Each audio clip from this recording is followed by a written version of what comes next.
Pessoal, então, boa tarde para todo mundo. Estamos aí ao vivo pelo Facebook.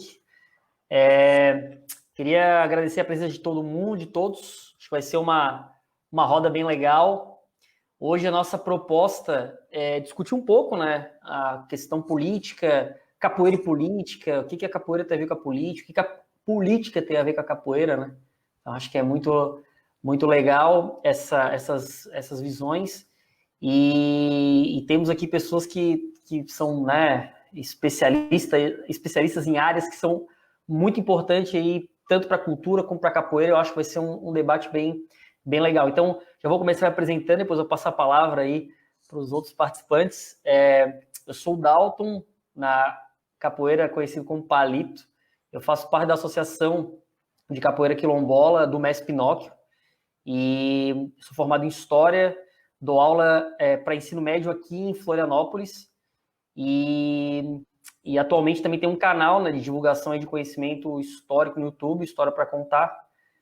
Enfim, né, então tudo que gira em torno aí da história, né, é uma área que eu tento atuar aqui em Floripa, beleza? Passar a palavra aí para o Pedrão se apresentar. Boa noite a todas, a todos aí. Boa noite, Palito, boa noite, Daniele. Eu sou o Pedrão, né? Conhecido como Pedrão, Pedro Abílio, todos me conhecem por Pedrão, na capoeira. Sou discípulo do mestre João Pequeno, de Pastinha, com muita honra. Mais de praticamente 20 anos acompanhando o mestre João Pequeno, então, um dos ensinamentos mais importantes da minha vida. E hoje eu sou professor da Universidade Federal da Bahia, também já há bastante tempo, há uns 26 anos, professor da Universidade Federal da Bahia, na área de educação, né? Trabalho com educação e culturas populares, né? Com capoeira também, trabalho com a disciplina capoeira dentro da universidade, com vários projetos, né? Envolvendo a capoeira, envolvendo a participação de mestres das culturas populares na universidade. É uma luta nossa, né? A presença das culturas, dos saberes populares, dos mestres e das mestras na universidade. É uma luta que a gente leva adiante. E sou autor também de alguns livros sobre capoeira, né? Eu tenho pesquisado já pelo menos umas 2 décadas aí sobre capoeira e tem alguns livros publicados e documentários também sobre a capoeira, sobre o besouro, sobre o mestre João Pequeno. Está lá no canal do YouTube também, Pedro Abílio e Pedrão, quem quiser conhecer um pouco mais.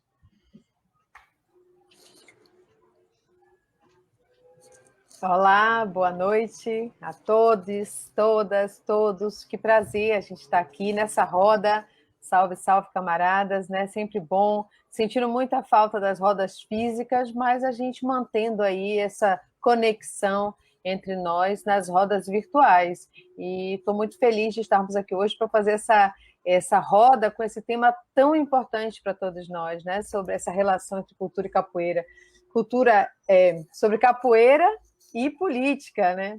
Capoeira é política, capoeira e política, capoeira na política. Adorei o título. Então, para quem não me conhece, eu sou Dani Canedo, Pimentinha na capoeira. Sou do CTE Capoeiragem, aluna do mestre Balão. E sou professora da Universidade Federal do Recôncavo da Bahia, onde eu atuo na área de política e gestão cultural. Então, pesquiso sobre economia da cultura, economia criativa, o patrimônio material, o patrimônio imaterial, né, as perspectivas das políticas culturais. Então, prazer ter hoje essa oportunidade de estar aqui fazendo. Acho que os temas de todos os três aqui têm muito a ver, né? A gente tem muita relação entre o que a gente vem discutindo. Eu atuo atualmente na coordenação de cultura e universidade da Pró-Reitoria de Extensão, onde, Pedrão, nós temos um programa lá também para pensar a questão dos saberes. A gente precisa trocar um pouquinho, inclusive, sobre isso. Eu também estou no Conselho Municipal de Política Cultural de Salvador, onde eu represento o setor audiovisual, e faço parte aqui, sou membro do Conselho Gestor da Salvaguarda da Capoeira da Bahia, representando a UFRB. Além disso, né, um espaço aí de luta é o Instagram Capoeira Mulher, onde a gente fala bastante lá sobre a mulher na capoeira, sobre mulher, sobre feminismo, sobre antirracismo e outras questões tão fundamentais para o nosso tempo.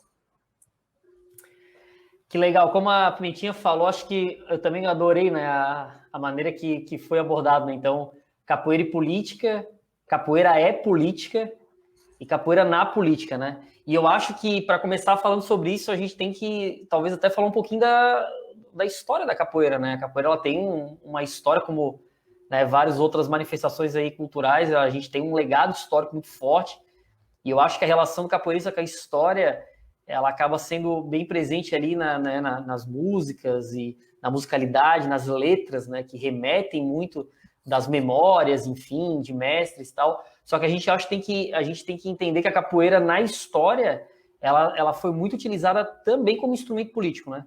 Eu acho que desde o momento ali em que a capoeira surge no Brasil, que não se tem uma certeza, ela já surge também com o objetivo de promover uma resistência cultural, né? Ela tem essa característica.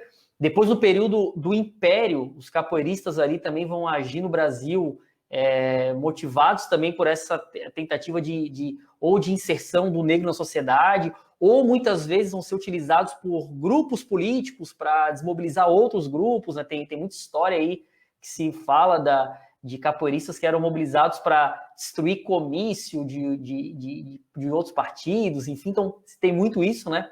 E depois na República, quando a gente tem o período da República ali da capoeira, a gente também vai ver um movimento, principalmente na primeira metade ali do século XX, que é quando a capoeira ela ainda não é regulamentada, né? Ela inclusive é prevista ali na Constituição como uma contravenção penal, né? Tem a vadiagem, ela entrava dentro, né, da vadiagem que era previsto ali como contravenção. E mais tarde, na política de nacionalismo do Vargas, o Vargas acaba, né, tornando a capoeira, né, uma luta, né, a luta regional baiana, uma luta nacional, enfim. Só que também a gente percebe que se tem um uso político disso, né? Então acho que era legal a gente começar falando um pouco sobre essa questão, né, o Pedrão, a Daniele, falar um pouco sobre essa questão de como que a capoeira, ao longo da história, aí, ela teve essas atribuições, e muitas vezes hoje os capoeiristas que trabalham, né, dão aula e que buscam essas políticas públicas, tem que entender que isso já é um processo que, né, já vem aí de pelo menos uns 200 anos aí na história do Brasil, né? Então, a gente podia começar falando um pouco sobre essas questões ligadas mais à concepção histórica, né? Bom, posso começar então? Claro, Pedro. Acho que é isso. Dalton fez aí, Palito fez um panorama, né, histórico assim rápido, né, da capoeira, mas no meu entendimento, a capoeira em si já é um ato político, né? A capoeira, a constituição da capoeira, o surgimento da capoeira foi um ato político, né? Um ato político de enfrentamento ao modelo colonial que vigorava na época, né? Um modelo escravagista, extremamente violento, né? Extremamente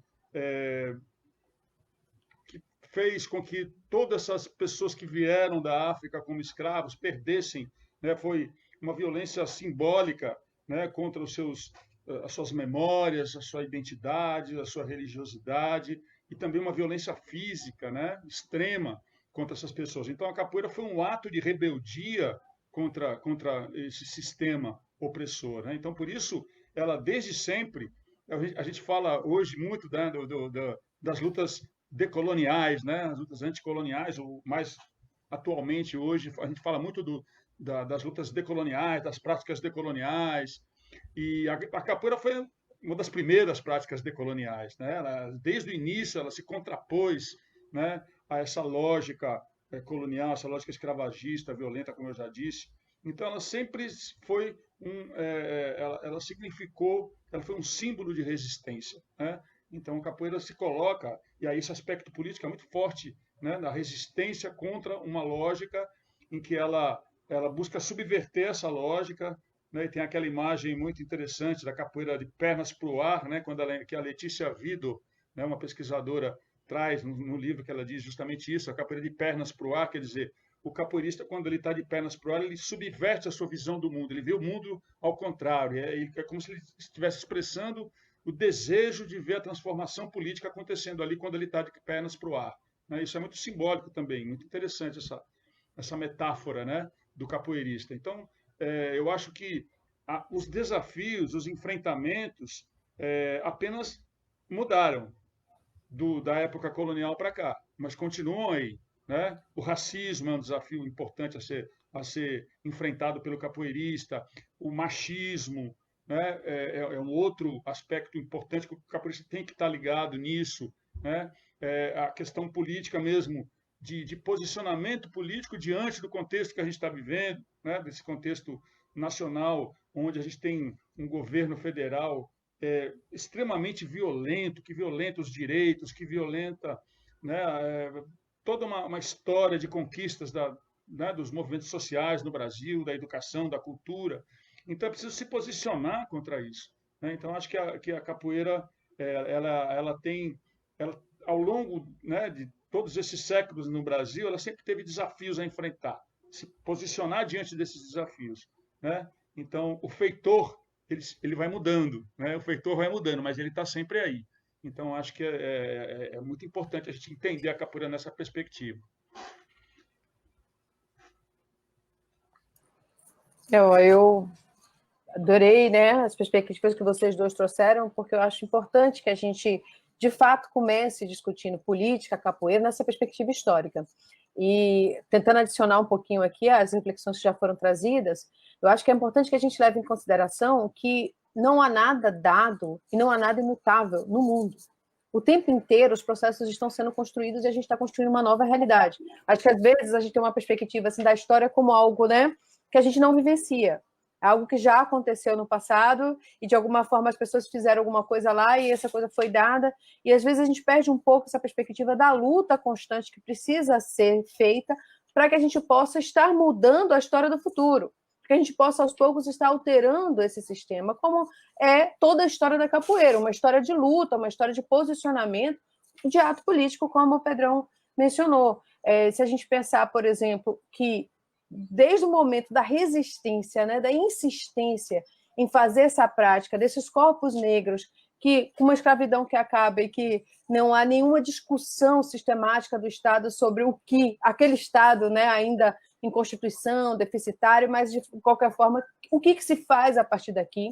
Uma despreocupação total. Então, tudo isso vocês já mencionaram, né, dessa perspectiva do que foi o próprio processo escravagista, mas logo depois, quando há um processo de libertação desse povo que estava aqui, havia uma necessidade ali, uma ideia de que era preciso embranquecer essa nação em crescimento, né? Então, traz-se lá os imigrantes italianos e de outros países da Europa, e esse povo que já estava aqui é expurgado socialmente, é colocado à margem, né? E começa aí a tentar resistir, a tentar sobreviver. Então, a capoeira é resultado disso, logo é de fato, né? Nós fomos políticos. E se isso foi assim no passado, a nossa prática hoje ela continua sendo uma resistência, né?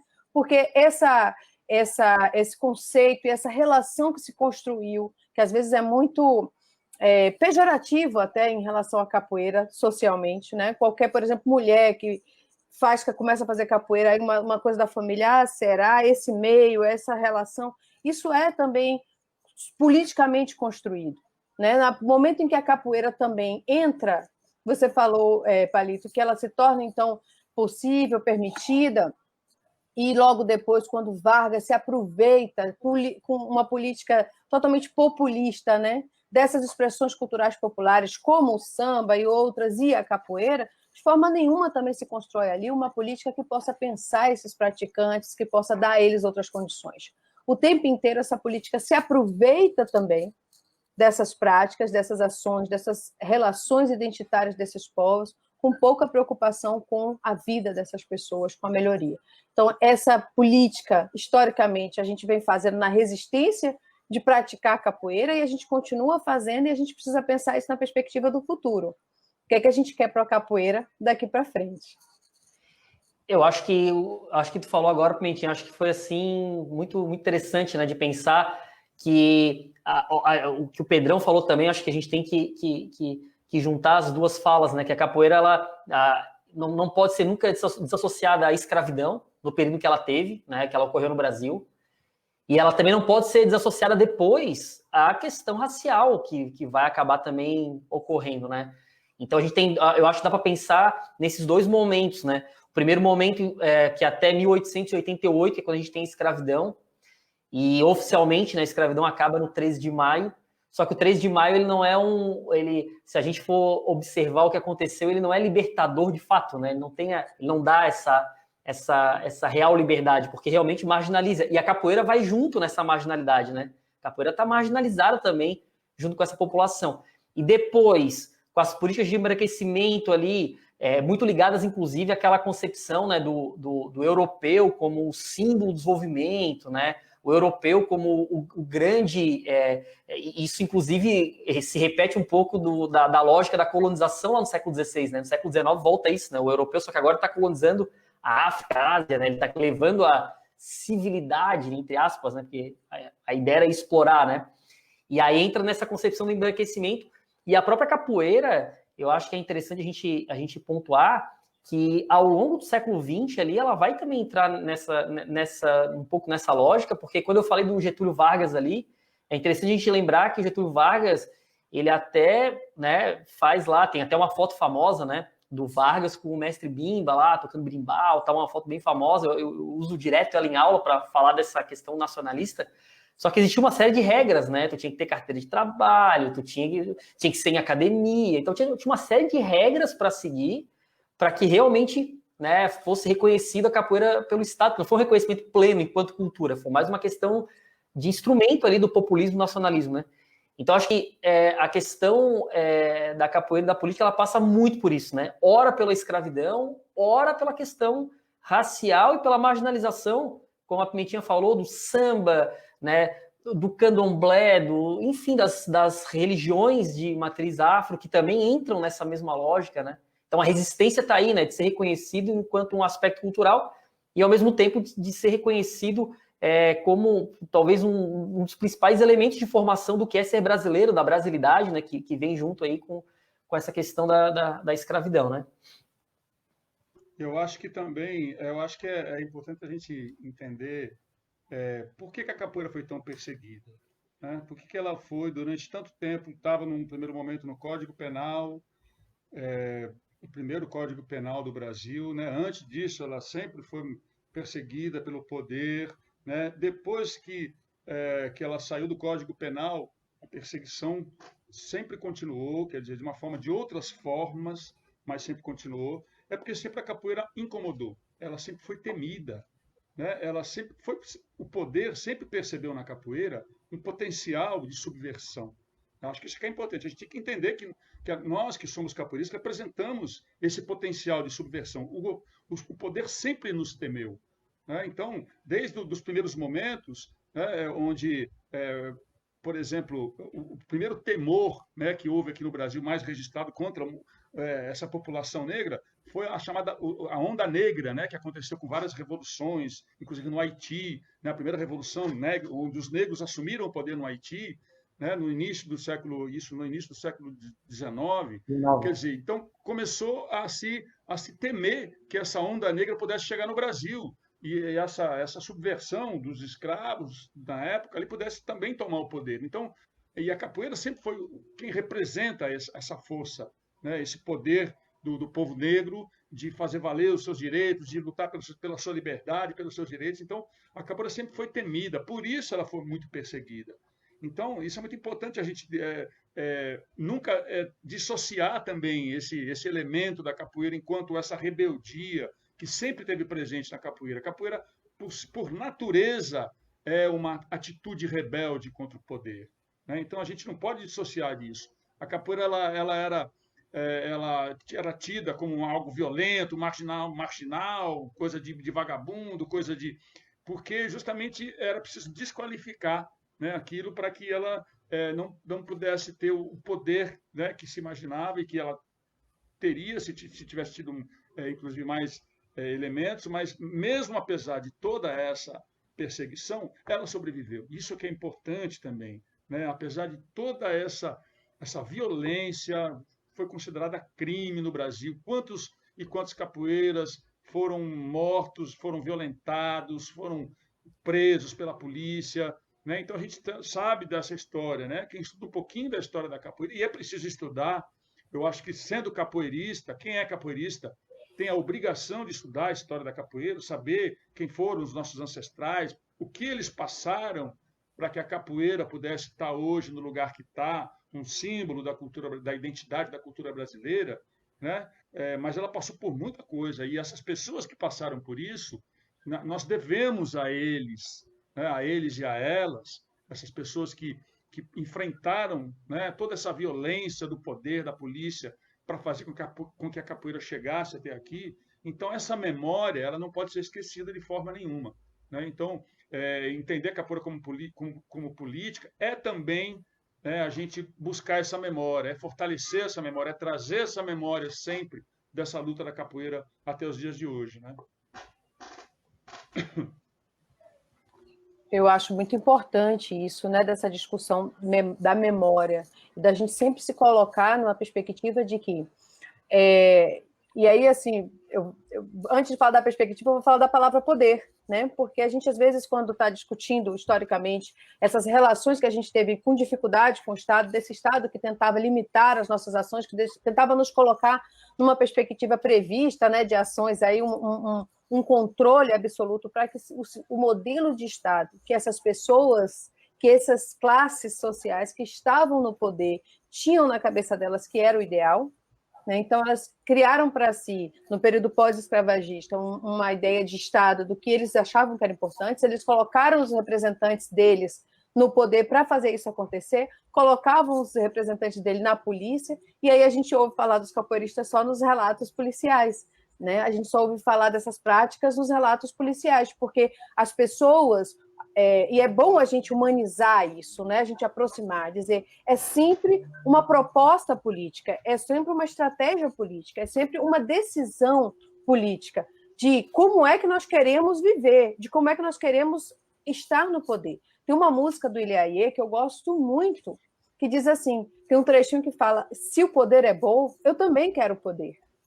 Que é exatamente essa necessidade de que esses povos que foram subalternizados, que foram colocados à margem, que foram sempre tão perseguidos e violentados, que eles também assumam aí uma ideia de que esse poder não é contra o poder que a gente tem que lutar, é contra o sistema e contra as pessoas que tomam esse poder para si e apenas para os seus próprios benefícios, né, que acabam aí priorizando sempre os seus desejos, como é o caso da elite brasileira, que continua fazendo isso, né, nos últimos anos, né, nos últimos séculos.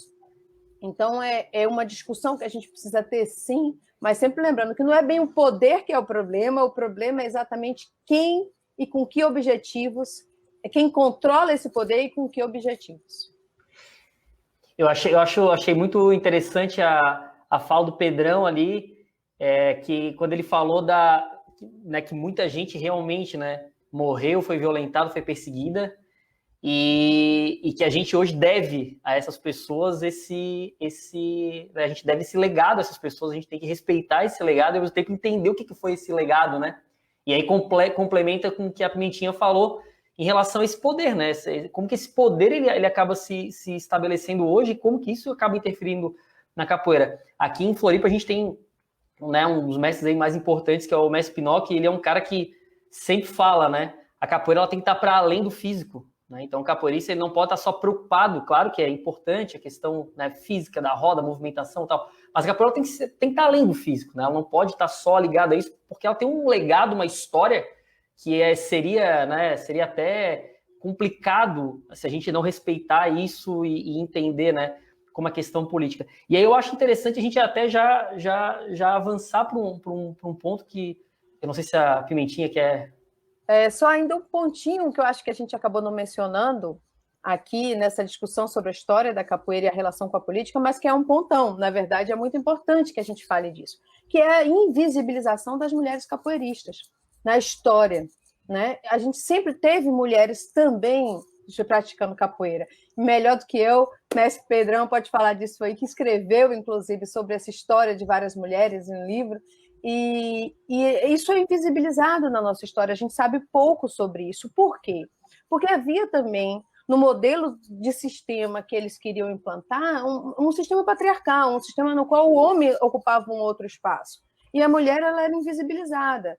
Então, mesmo as praticantes da capoeira que estavam também, não da capoeira como a gente conhece hoje, né, mas dessa expressão física, corporal, de resistência, que estavam nas lutas, quando elas são mencionadas sempre, né, de uma forma específica ali, para também ressaltar os elementos das atitudes delas que iam de encontro, que batiam com o que essa sociedade esperava do que era a postura da mulher, de família, a mãe, a filha, né? Aquela mulher que deve ficar em casa deve ter determinadas características. Isso também é político, né? Invisibilizar essas mulheres na história foi uma prática orquestrada para que não servisse essa resistência que elas faziam nas ruas, né? Essas mulheres, como tem lá o texto do Mestre Bel, as mulheres da pá virada, essas mulheres que estavam lá correndo atrás do sustento, da possibilidade de garantir lá sua resistência também da própria vida, essas mulheres mal foram contadas na história. Imagina, né, Dani? Eu fico imaginando o que essas mulheres enfrentaram, né? Se é difícil ser mulher na capoeira hoje, imaginem, né, quais as dificuldades que essas mulheres enfrentavam na década de 20 do século passado, década de 30, década de 40, né? O que elas, como elas eram vistas pela sociedade, né?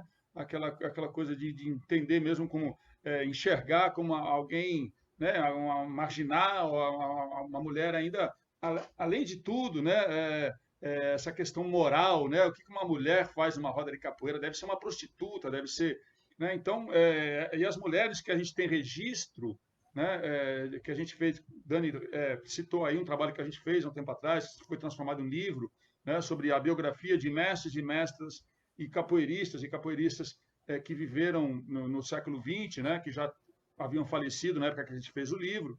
Então, a gente encontrou algumas histórias de mulheres, mas todas elas na marginalidade, né?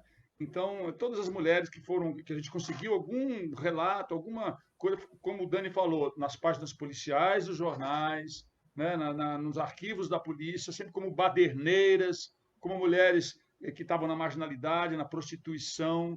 Então, esse era o perfil da capoeirista, né?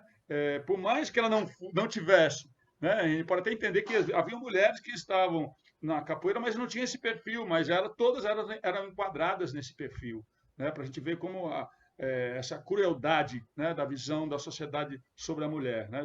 Imagina naquela época, se hoje já é difícil. Eu acho que o que fica claro, né, que é impossível tu desvincular as estruturas que historicamente o Brasil tem com relação aos movimentos sociais, e a capoeira se enquadra nisso, né? Então, acho que o que a Dani trouxe aí foi, né, uma contribuição excelente nesse sentido, porque a sociedade brasileira como um todo, ela se constituiu como uma sociedade patriarcal, uma sociedade em que, né, a mulher, ela teve pouquíssimos espaços de visibilidade aí ao longo da história, e a gente percebe que, como essas questões, né, citando aqui, talvez, eu acho que um dos maiores intelectuais brasileiros, né, o Paulo Freire, tudo é política, né? O ato de educar é político, o ato de trabalhar é político, né? Então, e a capoeira está inserida, né? E a gente consegue ver como os padrões sociais que a gente tem aí, né, na nossa sociedade, elas se encaixam muito bem nesse elemento de capoeira.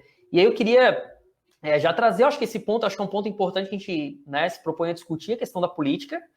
E eu acho que é um ponto bem, a gente, né, para quem está nos acompanhando, a gente discutiu um pouco agora a questão histórica, agora a gente vai discutir um pouco a questão política, e depois a gente vai entrar num tema que eu acho que é bem importante também, que são as políticas públicas, né, que são voltadas aí à capoeira e à cultura no geral. E a gente está numa época, né, semana que vem teremos aí as eleições municipais, a gente está numa época em que eu acho que, quando o Pedrão falou, né, que a gente tem essa obrigação, né, de conhecer, de entender a história, a gente está numa época de fazer essas escolhas, né, e de pensar a política e não desvincular a política com o nosso cotidiano. Então, eu acho que é legal a gente pensar isso, né? Como é que a gente pode pensar essa questão política com relação à capoeira, né? O que isso impacta, né? Eu queria, né, trazer um pouco dessa temática aí para a gente discutir.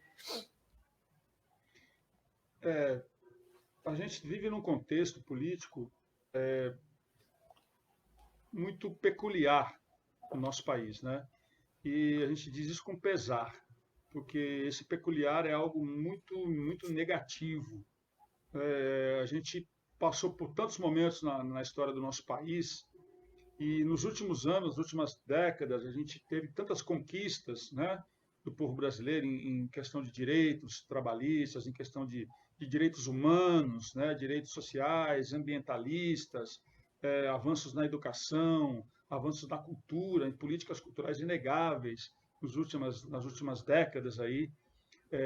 Então, e a gente vê, né, com muita tristeza e com muita indignação tudo isso ruir.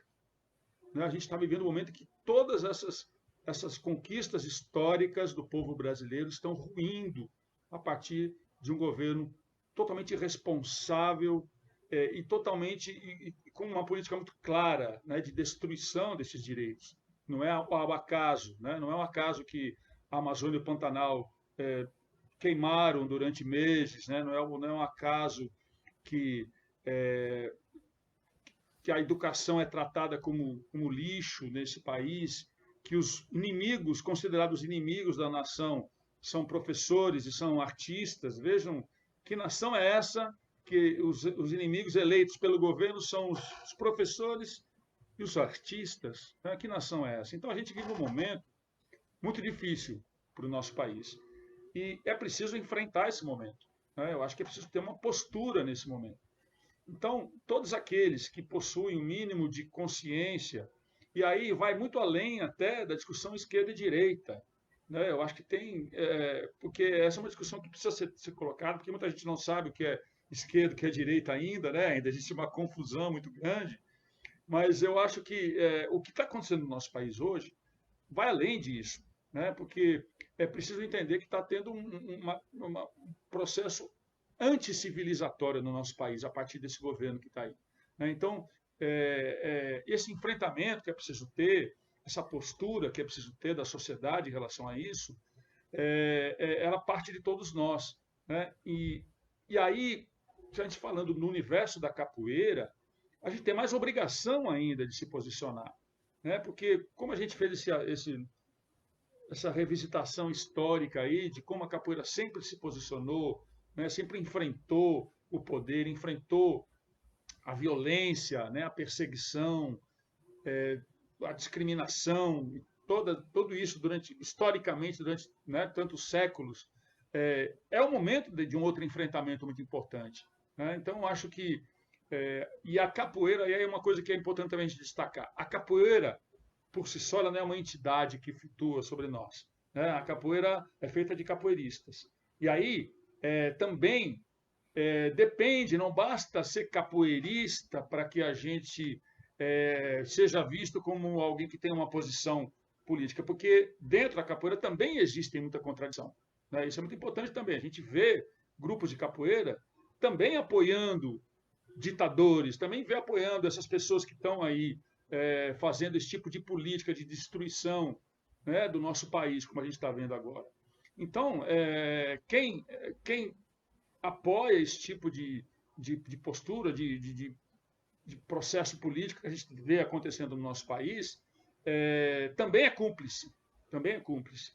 Então, o capoeira, que realmente se reconhece como capoeirista, que traz consigo essa bagagem, essa história de luta em defesa dos direitos, em defesa da liberdade, né, em defesa do povo brasileiro, da nossa identidade histórica, né, ele tem que fazer uma reflexão muito profunda sobre essa postura. Né? Então, a gente vê hoje grupos de capoeira, inclusive vê segmentos da capoeira ligados aos evangélicos, por exemplo, né?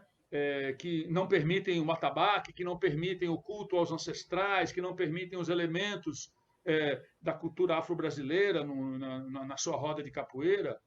Que absurdo a gente está chegando. Então, isso também é uma postura política. Né? E eles estão se empoderando cada vez mais. É claro que os evangélicos, a gente não pode colocar também tudo no mesmo saco, né? Achando que todos os evangélicos são, mas uma boa parte desse segmento dos evangélicos tem um projeto político muito claro, né? Um projeto político muito claro de poder e de excluir, né, esses segmentos ligados a essa tradição de matriz africana tão forte na capoeira. Isso é muito grave, muito sério. Né? Então, a gente precisa se posicionar contra isso também. Eu acho que, então, o que eu penso nesse momento, nesse contexto que a gente está vivendo, é se posicionar. Por enquanto, aí vem a pandemia, que não permite que a gente tenha atitudes mais concretas, né? por enquanto a gente tem que se posicionar aqui nas lives, nos momentos que a gente discute pela internet e tal, mas é preciso um momento da gente ganhar as ruas. Esse momento tem que chegar e a capoeira tem que se fazer presente. Isso é muito importante, né? Não dá para imaginar uma passeata de rua, por exemplo, daqui para frente, protestando contra esse governo que não tenha capoeiras, que não tenha uma roda de capoeira, não tenha pessoas tocando berimbau e colocando ali, né, toda a sua história a serviço dessa luta. Então, isso é muito importante. O capoeirista precisa refletir sobre isso, sobretudo nesse momento eleitoral que a gente está vivendo. É preciso pensar em quem é que você vai estar apoiando, quem é que você vai votar, que história essa pessoa tem em defesa dos movimentos sociais, em defesa da liberdade, em defesa dos direitos e tudo mais que a gente prega, que a gente luta por isso. Né? Quem são essas pessoas que têm um comprometimento com isso? E quem são aquelas outras pessoas que, pelo contrário, têm um comprometimento com esse outro projeto que a gente está falando aqui, que a gente está criticando aqui? Então, é preciso ter claro isso na hora de pensar. O voto é algo muito importante, tem que pensar muito bem antes de decidir para quem vai votar. Antes de passar para a Dani, só queria ler aqui, Dani, rapidinho, porque o pessoal se manifestou, acho legal a gente ver o que também a galera está falando, né? A Jo, que é uma das capoeiristas aí mais importantes aqui de Floripa, colocou o seguinte, ó: estamos vivendo um retrocesso nos direitos do Brasil, vamos ter que lutar muito no desgoverno. E aí começou a pipocar aqui, né, com a fala do Pedrão, né, o Fora Bolsonaro, já levantaram uma hashtag aqui, ó. E aí o Kerly falou o seguinte: estão embranquecendo a capoeira, né? Maurício reagiu da seguinte maneira: o que se diz ser capoeira e após este governo que está, nunca foi um capoeira, um tremendo entrujão, né? Então, galera reagindo aí, e eu acho importante, como o Pedro falou, realmente esse posicionamento, né? Eu acho que o capoeirista, além de tudo, ele é um ser político e que tem que respeitar essa história, né, política da capoeira. E aí, Dani? Um salve aí para todas as mestras e os mestres presentes aí, todos os capoeiristas, as capoeiristas, né? Legal ver os comentários aqui e ver que a gente está aqui, eu acho que tanto pelos comentários, né, quanto porque a gente está falando aqui no mesmo sentido. Eu acho importante, né? Tudo isso que o Pedrão falou, eu concordo plenamente. E acho que isso que Jô traz, né, da necessidade da gente estar pensando que retrocesso é esse que a gente está vivendo, que retrocesso de direitos no Brasil, e qual é o nosso posicionamento em relação a isso. Se antes a gente estava falando de história, né, na história esses capoeiristas estavam sempre presentes nos movimentos populares, né, na rua, nas manifestações, e aí aos poucos nós nos tornamos capoeiristas, né, da academia, do espaço cultural, dos nossos espaços de treino, e agora nem isso, né? Eu acho muito interessante isso, Pedro, nem isso, agora a gente fica em casa mesmo por causa da pandemia. E essa necessidade que você traz de que a gente esteja envolvido diretamente no dia a dia é muito importante. Mas para falar disso, eu acho assim, importante a gente lembrar por que historicamente a gente foi aos poucos se afastando, né? Por que os capoeiristas foram se afastando dessa atuação política? Mas porque não só os capoeiristas, mas muitas outras pessoas de bem da sociedade, né? Cidadãos, cidadãs, pessoas que vão lá, a classe trabalhadora que corre atrás para garantir o seu sustento, foi se afastando da política. Né? Se você chegar para minha avó e falar assim: minha avó, eu estou falando de política, minha filha, esse negócio aí não é bom para você, não.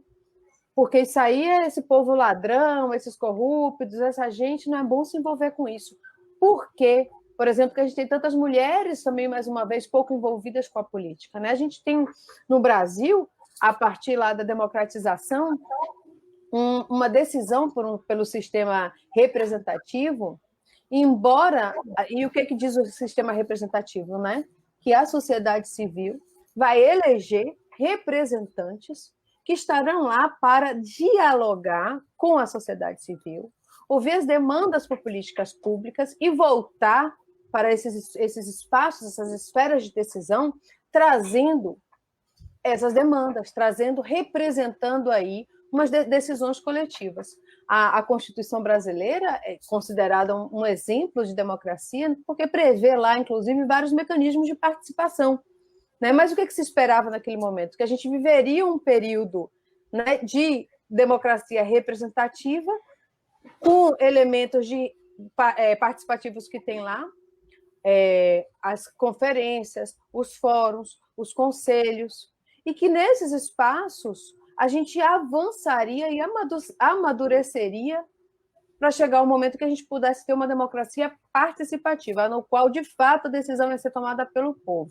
O que é que mudou de lá para cá, né? Que desvio foi esse que foi feito na história aí, o que aconteceu? O que deu errado nesse negócio, né? Na hora de mexer esse angu? O problema é que, aos poucos, a política se tornou coisa de profissionais, de políticos, né?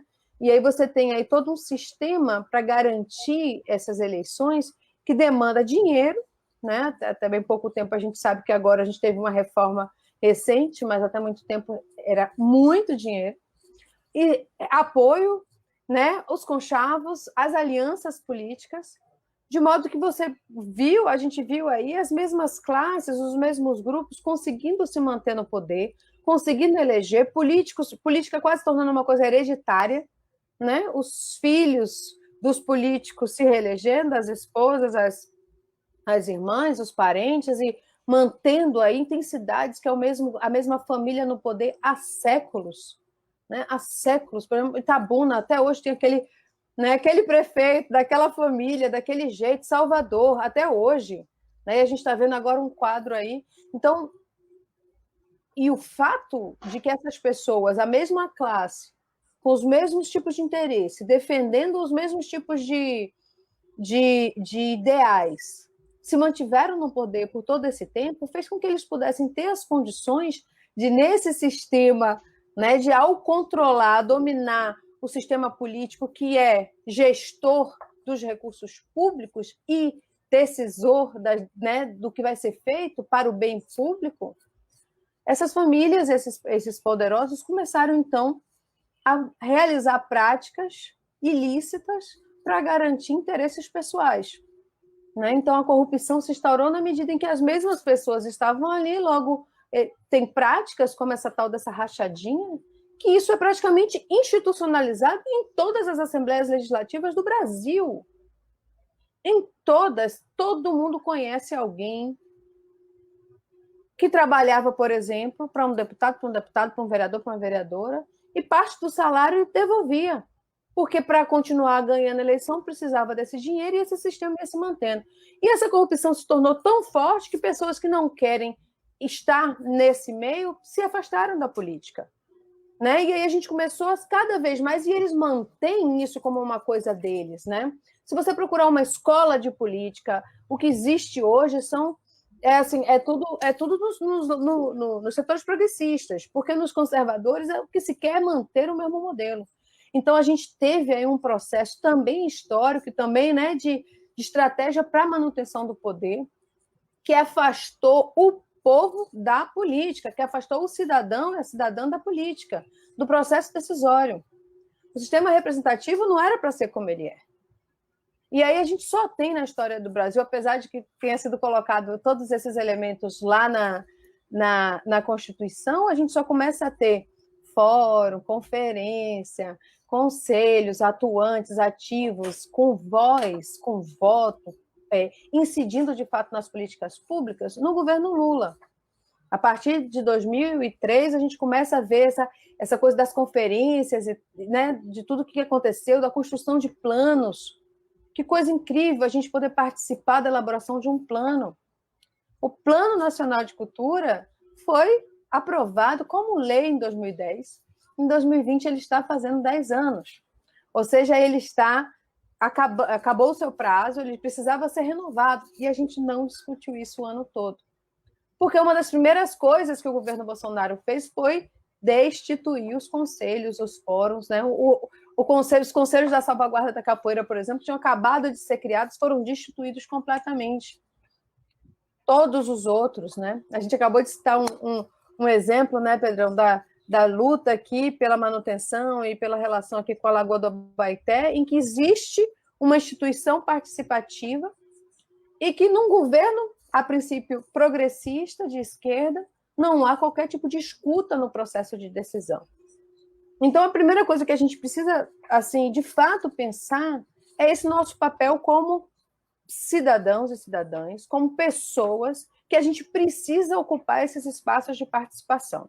Quando eu me recandidatei para fazer parte do Conselho Municipal de Política Cultural na gestão de ACM Neto, que é do governo DEM aqui de Salvador, muitas pessoas da área cultural me criticaram, assim, ué, você vai fazer parte desse conselho? Eu disse, o conselho a gente precisa ocupar.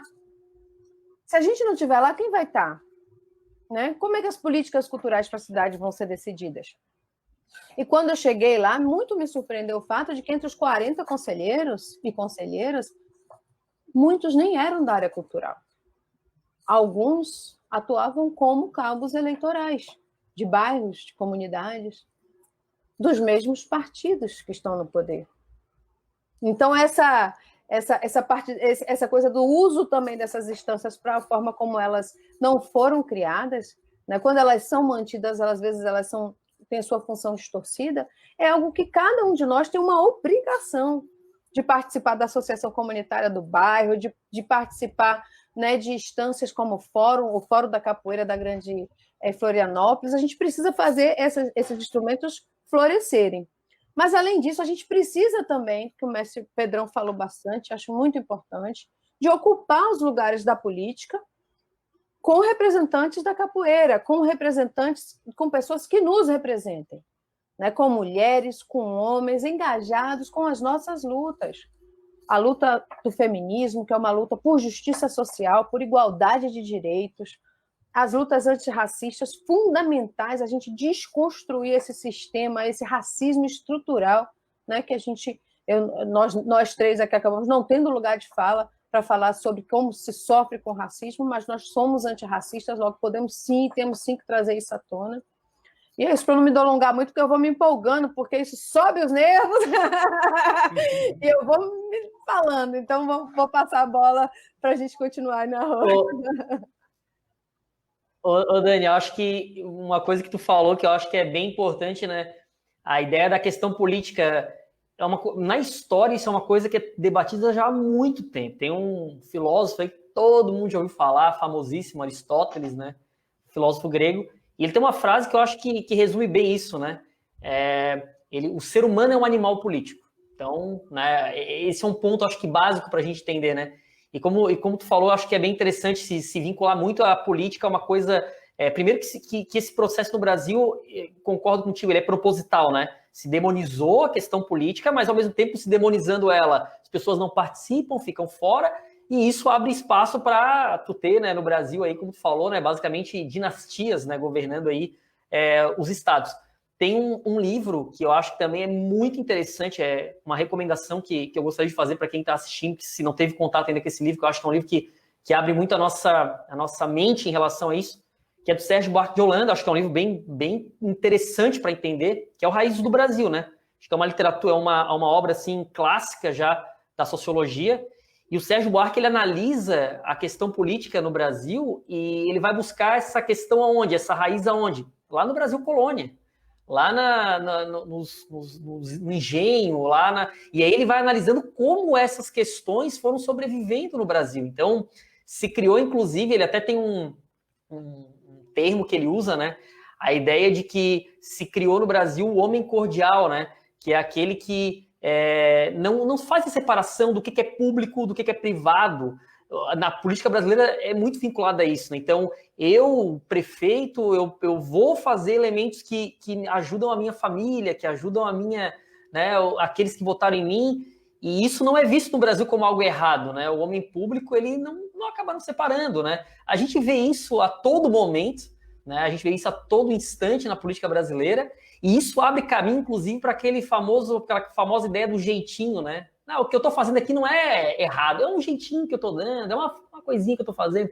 Então, o Sérgio Buarque analisa muito isso e como isso é presente ainda hoje na nossa política, né? A gente vê a todo momento favorecimentos, a gente vê a todo momento permanências no poder, né? Eu até uso sempre um exemplo interessante, né? Acho que é um exemplo que dá para a gente pensar isso, quando teve lá a votação lá em 2016 do processo de impeachment, que acabou destituindo a presidenta Dilma, né?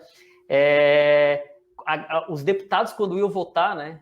Eu voto pela mais de, sei lá, 80%, né? Eu voto pela minha família, né? Então é isso, tá entendendo? O cara ali, ele tá sendo 100% sincero, porque ele vota pela família, ele tem o mandato dele pela família, ele faz pela família, né?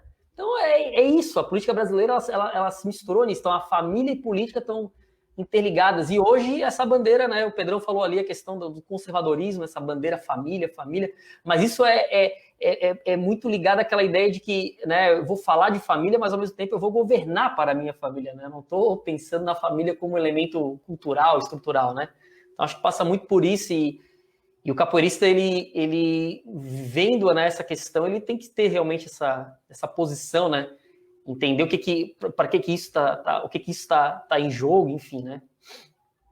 E eu acho que, assim, quando Daniele fala sobre como as pessoas, o povo em geral, se afastou da política, eu acho que isso é uma coisa muito séria para a gente pensar, né? Pensar, enquanto capoeiristas, o que a capoeira pode fazer para isso, né? Para melhorar isso. Se a gente fizer uma análise, eu que sou um pouco mais velho que vocês aí, a gente vê na década de 80 um movimento muito forte nas periferias, né, dos movimentos sociais, das comunidades eclesiais de base. A própria Igreja Católica tinha um movimento muito forte de consciência política, aquelas comunidades eclesiais de base, né, ligadas à teologia da libertação, um segmento mais progressista, mais da esquerda, né, da Igreja, e que era responsável por uma organização nas periferias muito forte, né, as associações de bairro, os grupos de cultura. Então, foi esse movimento que a gente chama da redemocratização, né, depois da ditadura. Então, foi muito importante essa década de 80. Eu vivi isso muito na pele, assim, nas periferias, trabalhando com educação popular e tal. Então, e esse espaço, quando, infelizmente, né, a esquerda tomou o poder, a esquerda abandonou esses espaços, né? Então, ela optou pelo caminho da política institucional, ocupando os espaços que tem que ser tomado, tem que ser ocupados também, mas não deixou nada no lugar, né, nas periferias, nas grandes cidades, no campo, etc. Então, todo aquele movimento forte que se constituiu na década de 80, ele simplesmente se esfacelou. E quem ocupa o lugar hoje desse movimento nas periferias? Infelizmente, são as igrejas evangélicas, né? Então, isso é muito sério, porque isso está criando na população essa ojeriza política, ou então, se for para apoiar, tem que apoiar no pastor que vai se candidatar, né? A política só é discutida a partir do momento que tem alguém da igreja que vai se candidatar. Fora isso, a política é coisa do diabo, né? Então, os interesses são interesses daquele grupo, então se pensa na comunidade como um todo, nos direitos ali das pessoas. Então, aí eu lanço essa questão, como a capoeira poderia estar inserida nisso? Né? Será que o grupo de capoeira que está na periferia, ou que está no bairro, está na comunidade, ele se preocupa para além da sua roda de capoeira? Ele se preocupa com o que está acontecendo na sua comunidade?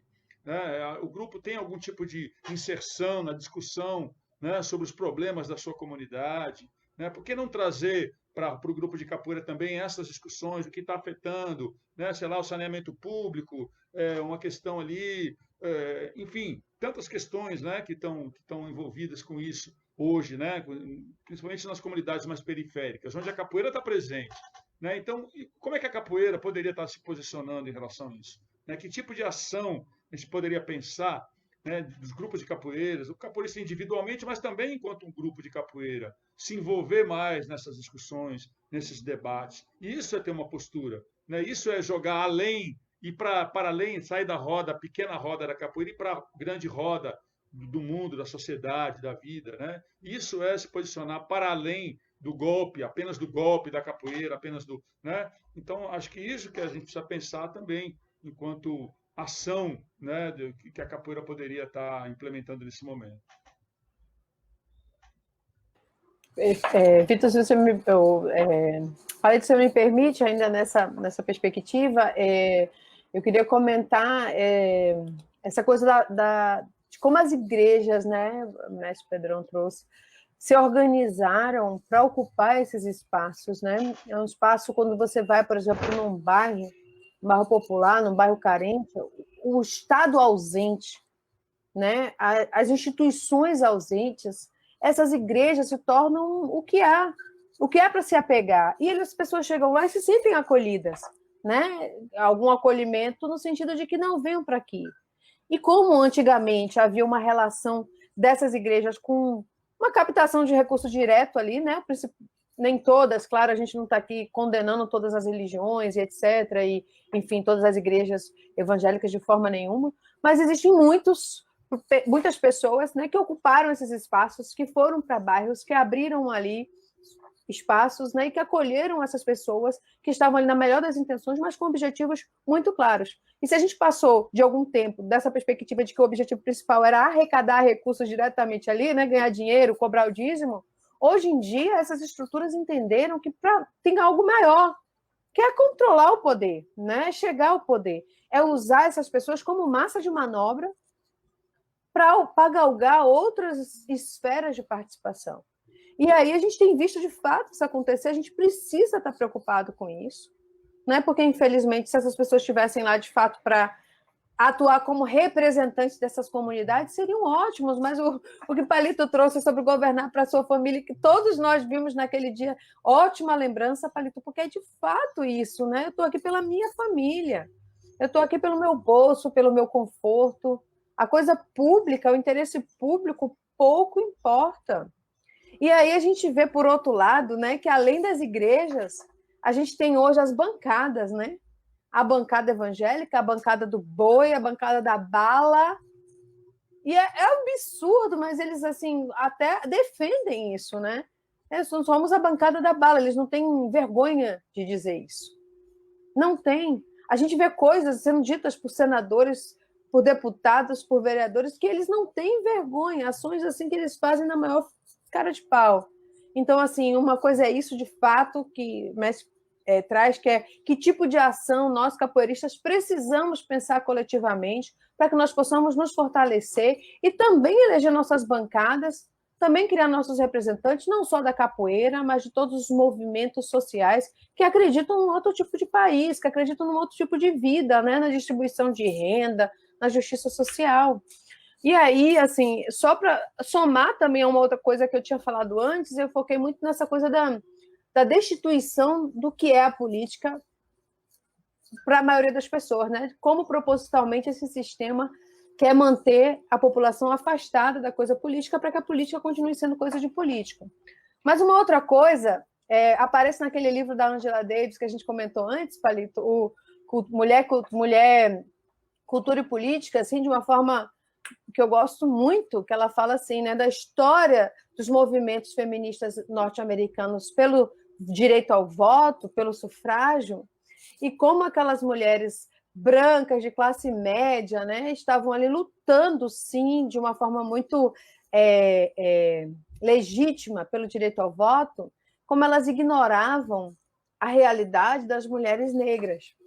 E aí, das mulheres que tinham acabado de serem libertas, né, da escravidão e que precisavam garantir o seu sustento naquele sistema, de que essas mulheres precisavam, de alguma forma, elas estavam preocupadas com, por exemplo, aquela lei do linchamento, na qual os maridos delas eram linchados na rua sem qualquer necessidade de comprovar que eles tinham feito qualquer ato de fato criminoso, como os filhos delas estavam sendo também penalizados, né, nas ruas, e elas tinham essa preocupação. E quando aquelas mulheres brancas de classe média brigavam lá para que essas outras mulheres se envolvessem na política, tem uma fala histórica delas que é assim, elas querem pão e não voto, no sentido que elas não estavam brigando por voto porque elas queriam pão, como se isso fosse uma coisa que não fosse assim para se preocupar.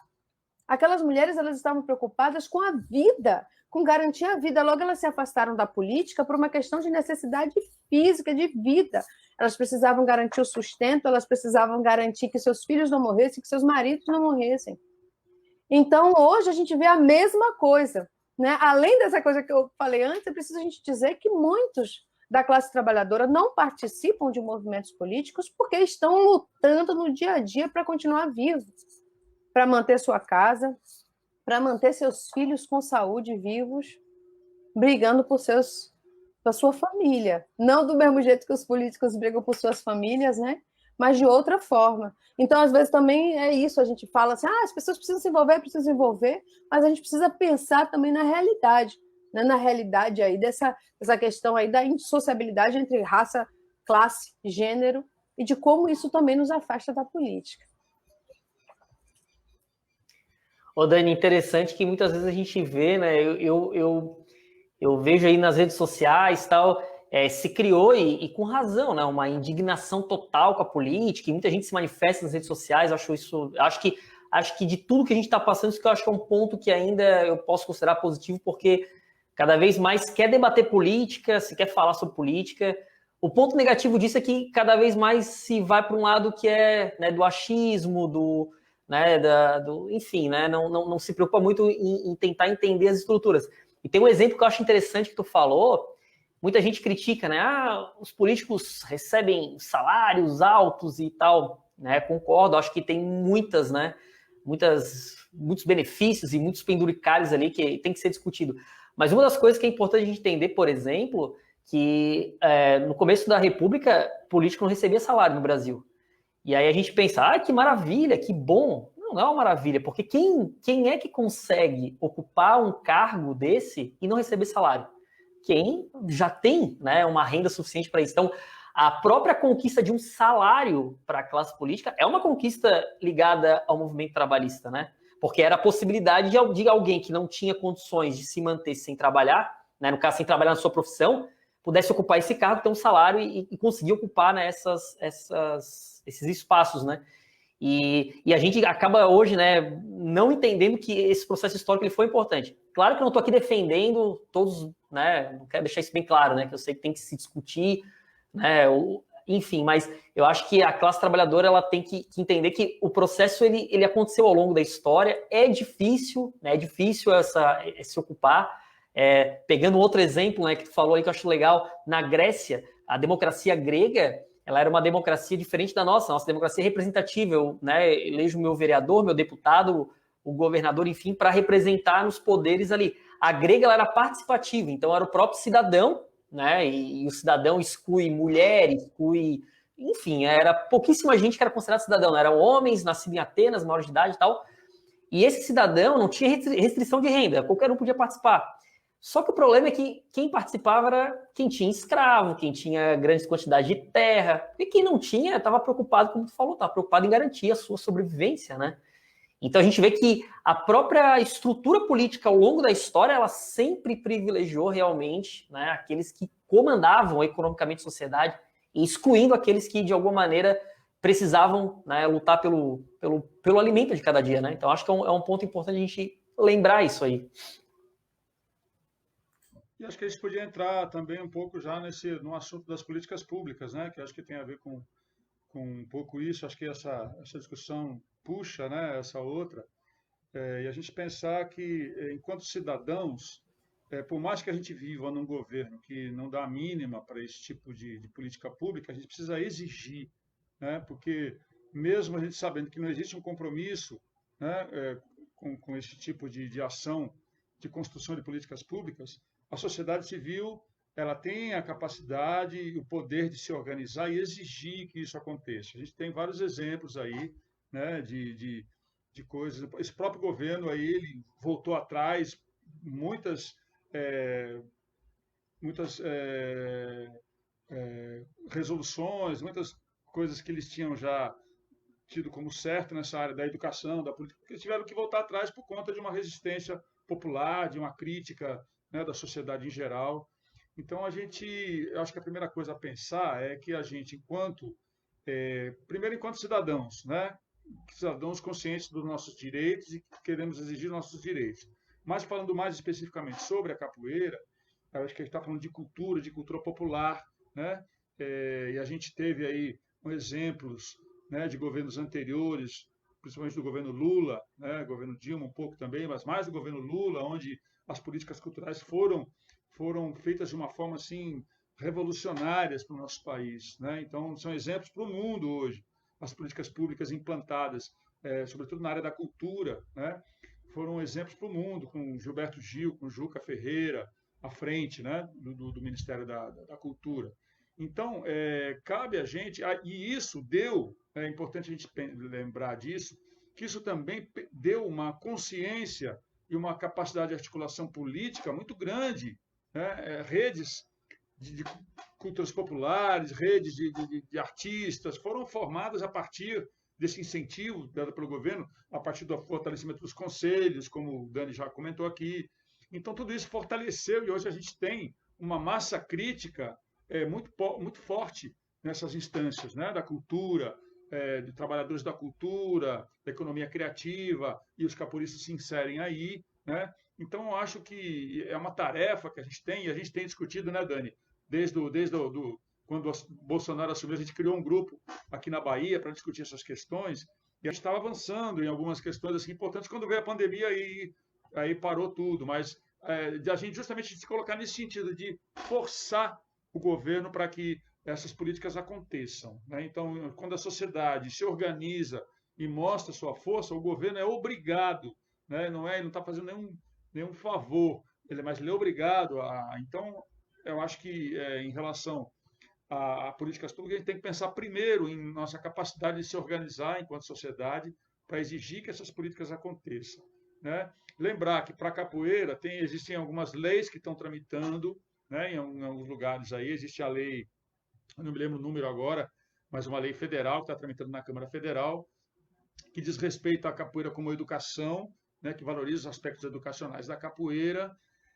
Só que essa lei, ela foi o relator dessa lei, enquanto ela estava tramitando, essa lei ela foi bastante discutida, então chegou-se num formato que mais ou menos atendia aí os setores que entendem a capoeira como esse fator importante, né, na educação das pessoas e tal, mas e aí o relator, que é o Márcio Marinho, chamado Bispo Marinho, mais um representante evangélico, ele fez alterações importantes né? Ele fez o substitutivo para essa lei, né? E depois, não sei se Dani deve ter mais informações do que eu não estou tão informado assim, mas estou falando por alto, né?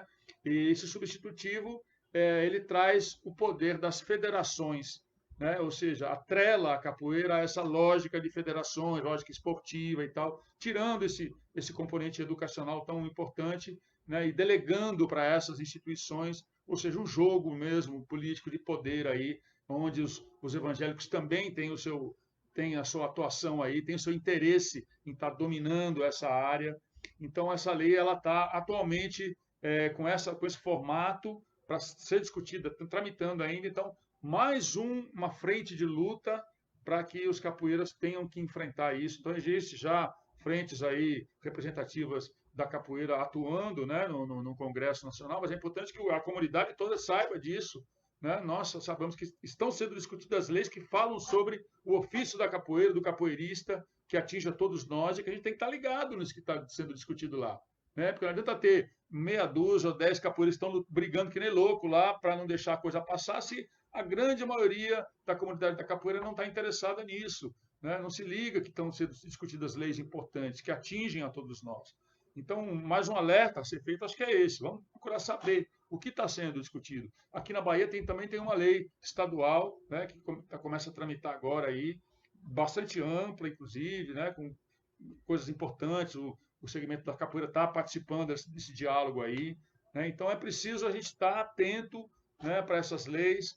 No primeiro momento, pressionar, como eu disse, enquanto sociedade civil. No segundo momento, estar atento para essas leis que estão tramitando, para que a gente possa influenciar diretamente, né, nessa configuração final aí, e fazer a pressão para que ela possa ser aprovada, né? Acho que isso é uma coisa importante a gente estar pensando nesse momento também.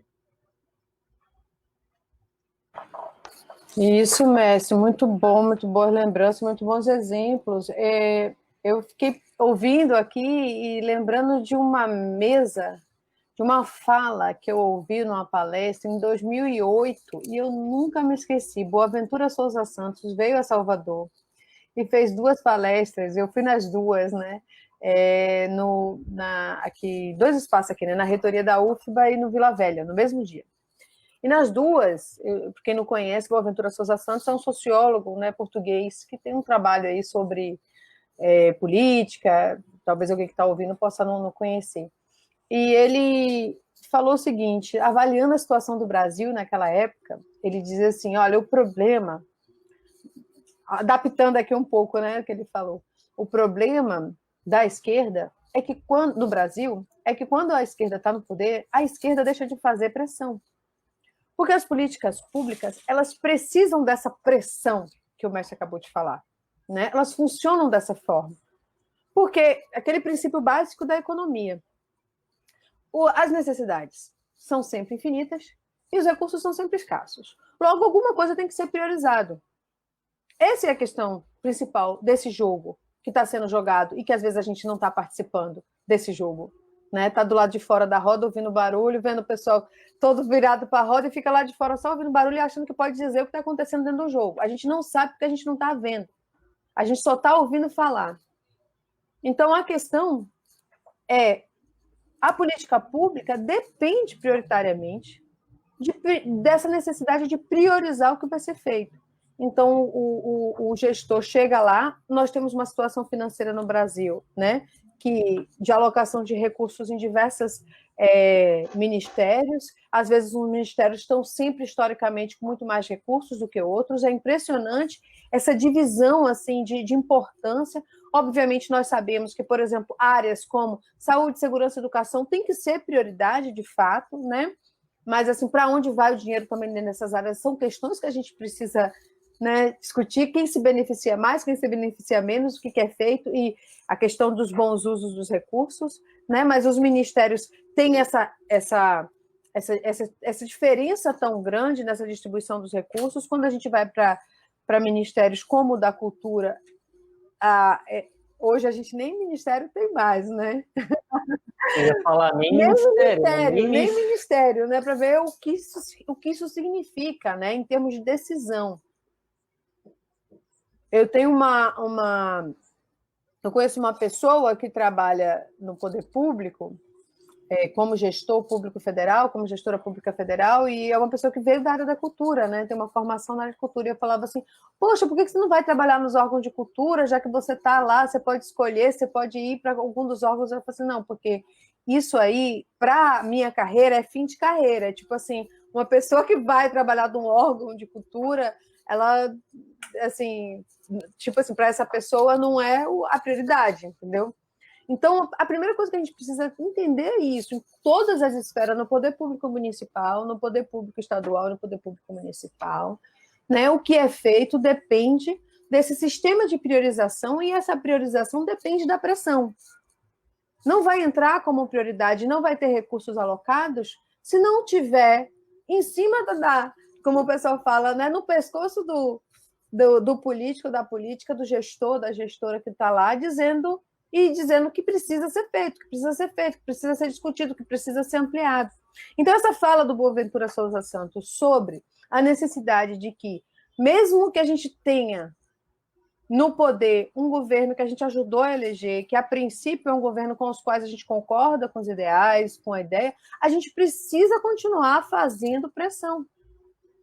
Essa era a ideia, inclusive, né, quando nós criamos aqui na Bahia, foi citado, o Movimento Cultura Bahia, é que a gente pudesse fazer essa pressão de forma orquestrada, organizada, sistemática, no nível federal, contra o governo Bolsonaro, que acabou com o nosso ministério, acabou com nossas políticas, acabou com tudo que a gente estava começando a ver se constituir, mas também fazer isso no âmbito estadual, no governo aqui, Rui Costa, que é um governo do PT, e também fazer isso no âmbito municipal, que é um governo do DEM.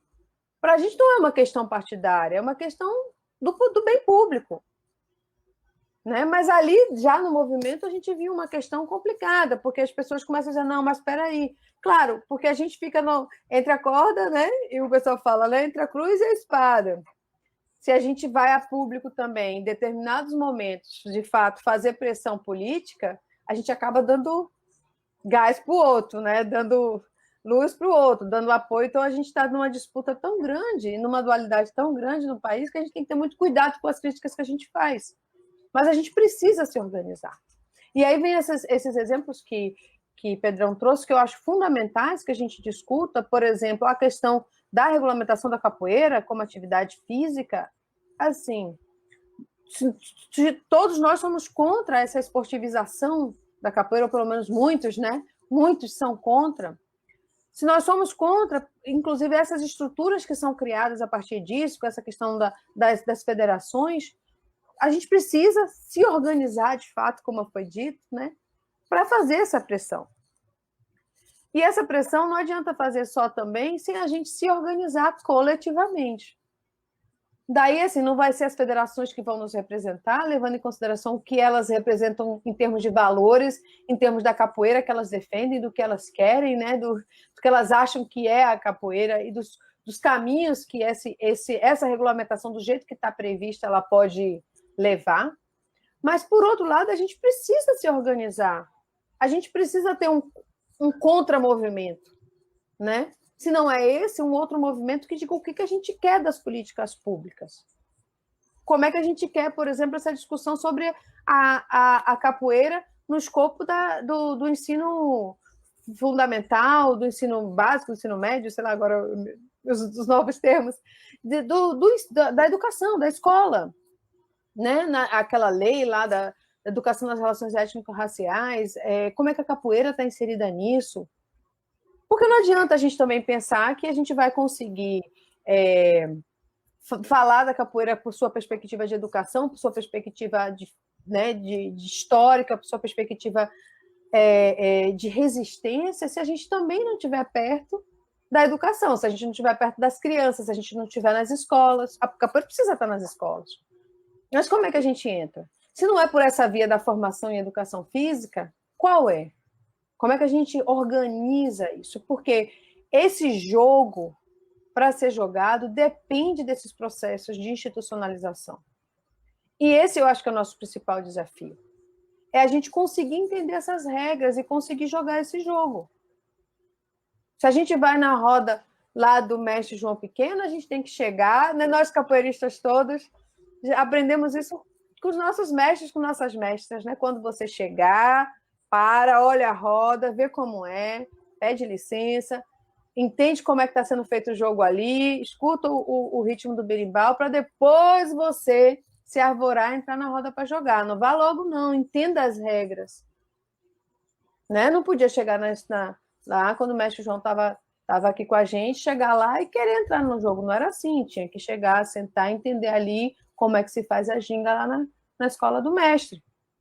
Não posso chegar lá com minha ginga alta aí. Não, tenho que me adaptar. Então, a gente precisa de formação para poder entender essas regras do jogo, para poder jogar esse jogo que eles estão jogando. E a gente precisa também nos organizar em coletivos. Porque eu acho que não adianta a gente estar dentro dos nossos grupos, entre os nossos pares, falando do que a gente pensa. Se a gente não conseguir fazer isso se transformar numa perspectiva mais ampla de transformação da política pública. A gente precisa se organizar em movimentos. Se você pensar hoje, né, movimentos como esse do Fórum da Capoeira da Grande Florianópolis, é fundamental. Na Bahia, quais são os movimentos que a gente tem? Nos outros estados? Se hoje a gente precisar fazer um levante, né, e mobilizar todos os capoeiristas no Brasil, quais são as ferramentas que a gente tem, com quem a gente fala, como é que a gente encontra? A gente sabe que tem pessoas que estão mais articuladas e outras menos. A gente sabe que tem muitos mestres que conhecem todos os mestres, né, os grupos. Tem gente aí que se mobilizou nessas discussões sobre a esportivização da capoeira e que conhecem as redes, mas isso ainda é muito limitado no meu ponto de vista. A gente precisa ampliar essa roda, precisa ampliar esse diálogo. Isso, eu nem entrei nos assuntos sobre as políticas culturais, né? Mas eu acho que essa parte ainda assim é coisa que a gente precisa, enfim, trazer para a roda.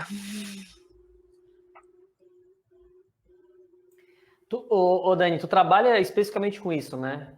O teu trabalho entra dentro dessa questão política, né? Eu queria que tu falasse um pouquinho também sobre tu falou, não falei sobre as políticas culturais, a gente tem um tempo aqui, acho que é um tema legal para a gente discutir, já que é tua área mesmo, né, de atuação, né?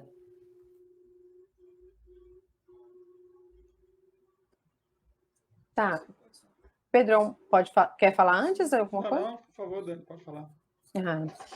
Bom, eu estudo, uma das coisas que eu estudo é o histórico das políticas culturais no Brasil, no mundo, no âmbito local. Também trabalho com a questão da gestão em todas as suas esferas, né? Por exemplo, a gestão de espaços culturais, a gestão de equipamentos culturais, a gestão de grupos, a economia da cultura, né? Quem são as pessoas que trabalham, como vivem, como é que você movimenta o comércio, enfim, tudo ligado ao sistema cultural faz parte do meu dia a dia, né? Eu trabalho com isso. E aí, pegando aí um desses pontos, que é o histórico das políticas culturais no Brasil, a gente pegar aqui só a discussão sobre a capoeira, né, inserida aí num contexto das políticas para as culturas populares, mas assim, falando da capoeira, que é o nosso sentido, né, da vida, é tão importante para todos nós aqui e que estão também comentando, a gente vê uma lacuna muito grande de atuação do poder público. Normalmente, por exemplo, se a gente pensar no âmbito municipal, é praticamente zero. Há um apoio aqui e ali para grupos que se relacionam de alguma forma, né? Mais uma relação pessoal e uma relação de apoio político-partidário durante as eleições, e que aí as pessoas conseguem espaço para dar aula, um apoio ali de roupa de capoeira na época do evento, né? Um apoio sistemático, assim, pontual para trazer uma pessoa para outra.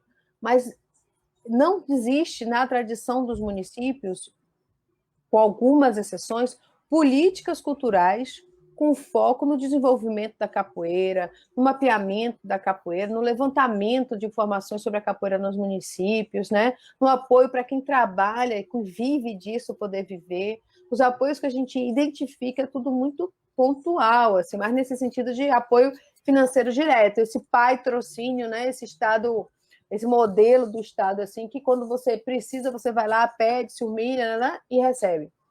A gente tem iniciativa, por exemplo, em alguns municípios mais geralmente ligados às capitais, aí você vê modelos de algumas políticas públicas, e se a gente vai para os estados e para o governo federal, a gente tem aí no período Lula, né, nesses anos, a partir da gestão de Gilberto Gil à frente do Ministério da Cultura, uma discussão mais ampla sobre a capoeira, né? A gente lembra que isso começa lá em 2003, com aquele discurso incrível que Gil fez na sede da Unesco, que ele levou os capoeiristas e que ele menciona os capoeiristas que trabalhavam ali para falar dos capoeiristas como embaixadores da cultura brasileira no mundo. É impressionante como isso só aparece no discurso público na era Gil. Antes a gente não tem essa discussão sobre a importância da internacionalização da capoeira, né? Alguém mencionou aqui no comentário ali rapidamente, mas antes, da capoeira enquanto difusor da língua portuguesa. Então,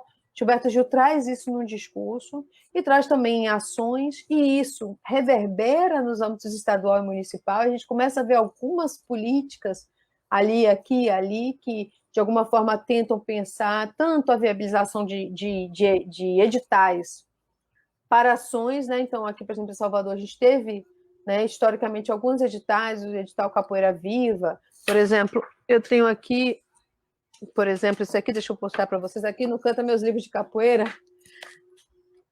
Essa coleção, por exemplo, que foi criada aqui através de uma política pública, né? Capoeira Viva, série Salvador, da Fundação Gregório de Matos. São discos que foram gravados e também tem um mapeamento que foi feito. No âmbito federal, a gente tem aí o reconhecimento da capoeira em 2008 como patrimônio.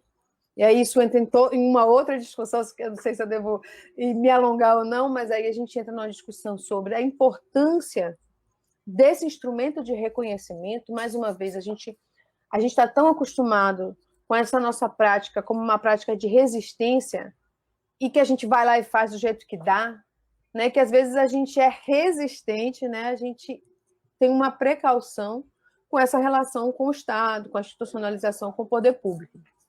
Porém, no caso do reconhecimento como patrimônio, isso tem um poder, isso tem uma possibilidade de atuação incrível.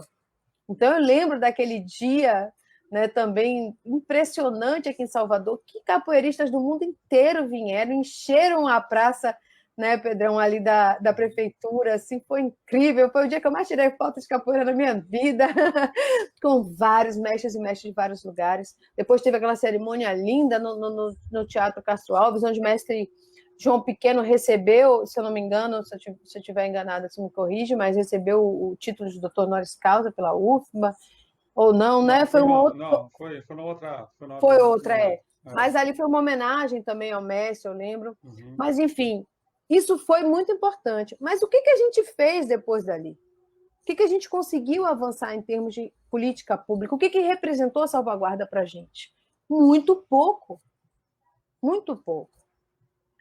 E aí o movimento que o IPHAN vinha fazendo nos anos anteriores, né, antes de 2019 acabar, né, para criar os conselhos gestores da salvaguarda da capoeira, para a partir daí criar planos de salvaguarda, para que a gente tivesse esses instrumentos e daí, a partir desses instrumentos, brigar por política pública. Esse movimento muito importante foi todo paralisado pelo governo Bolsonaro. E aí a gente precisa discutir como é que vai ser daqui para frente, né? A gente precisa pensar isso. Eu não quero me delongar muito, então vou... Antes de passar para o Pedrão falar aí, que eu sei que o Pedrão, né, já vai contribuir, eu só queria ler aqui algumas coisas que eu acho que é legal, né? O pessoal está reagindo ao que a gente está falando, eu acho que essa interação é muito legal, né? A Rosa colocou o seguinte: momento perfeito dessas falas, pois as eleições já estão na porta e que possa influenciar os capoeiristas a analisarem e fazer uma boa escolha dia 15, né? E isso que a Dani falou, acho que é perfeito, né? A capoeira, não só a capoeira, mas os movimentos sociais, a sociedade como um todo, ela acaba se acostumando a viver dessa ajuda, dessa assistência pontual, né? Tem um evento de uniforme, que obviamente é importante, a gente, né, para se realizar as coisas precisa, mas pensar em algo mais amplo, né? Porque se tiver algo mais amplo, esse tipo de ação não vai ser tão corriqueiro assim, né? A gente precisa pensar num projeto mais amplo, né? Acho que foi bem interessante, né? O Vitor, né? Temos que lutar por políticas públicas. A Jo apontou aqui, o Fórum da Capoeira fez um mapeamento social da capoeira em Floripa, queremos fazer em outras cidades. E o Messi Pop, né? Que é o fundador da capoeira aqui em Santa Catarina, o pioneiro. Temos que valorizar políticos que estão comprometidos com as causas sociais, ambientais e culturais, né? Então, o pessoal tá reagindo, assim, bem positivamente, né? E aí, Pedrão? Acho que é isso. Acho que Dani coloca bem, né, essa questão, assim, da necessidade da gente se envolver, da sociedade se envolver nessas lutas para que as políticas públicas aconteçam. E a gente vê, citando ainda esse exemplo anterior, dos anos anteriores, em que a gente tinha um governo mais comprometido com as causas sociais, o governo federal, a quantidade, né? Acho que esse edital Capoeira Viva foi um edital, primeiro foi só para a Bahia, depois teve a abrangência nacional, inclusive participei como comissão julgadora de alguns. Eu tive um projeto, antes de ser comissão julgadora, um projeto aprovado, que foi o documentário que eu fiz sobre Besouro Mangangá, né? Que está lá no YouTube também, Memórias do Recôncavo. E quantos produções aconteceram a partir desses editais, de uma política concreta, né? Uma política clara de apoio à capoeira, né? Específico, as culturas populares em geral foram muito beneficiadas, mas a capoeira, sobretudo, tanto que tinha os editais para as culturas populares e um edital só para a capoeira. Então, isso mostra como os governos anteriores, Lula e Dilma, tinha essa visão de entender a importância da capoeira para a nossa cultura. Então, quantos livros foram publicados, quantos acervos foram construídos, né? Centros culturais de capoeira, filmes, etc. Tanta produção, né, que aconteceu, tão rico, né, esse momento que a gente viveu na nossa cultura, e que agora está tudo estagnado. Então, se isso aconteceu algum dia, é que é possível acontecer. Então, se é possível acontecer, o que está faltando? Está faltando, como já foi dito aqui, a pressão da sociedade para que essas políticas aconteçam. Então, mesmo sendo esse governo chulo que está aí, né, que hoje está triste, né, pela derrota do chefe dele, deve estar chorando lá no Palácio da Alvorada, coitado, com uma pena dele, assim, incrível. Mas, mesmo com esse cara né, no poder, a gente tem que estar insistindo nisso, né? Eu acho que é muito importante a gente insistir nessa pressão enquanto movimentos sociais mesmo.